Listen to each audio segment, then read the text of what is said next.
আমাদের এখানে দুর্নীতি চলছে, কাটমানি, দুর্নীতি, কয়লা চুরি, বিভিন্ন রকম চুরি নিয়ে পশ্চিমবঙ্গ ফেঁসে আছে।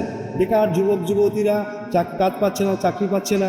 তারপর এখানে আরও অনেক জিনিস দেখতে পাচ্ছি যে মোদিজি কী করছেন এবং ভবিষ্যতে আরও অনেক কিছু করবে। সামনে 26শে ইলেকশনে আমরা পশ্চিমবঙ্গে বিজেপি সরকার চাইছি। এই তৃণমূলের দুর্নীতি তৃণমূল সরকারকে এখান থেকে উচ্ছেদ করতে চাইছি।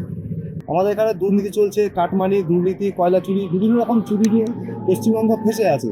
বেকার যুবক যুবতীরা কাজ পাচ্ছে না, চাকরি পাচ্ছে না, কাজের অবহেলায় বাইরে কাজ করতে যাচ্ছে। বিভিন্ন সমস্যা আমরা ভুগছি। 2026 ইলেকশনে কার উপর আস্থা রাখতে চলছেন? আমরা অবশ্যই বিজেপির উপর আস্থা রাখছি।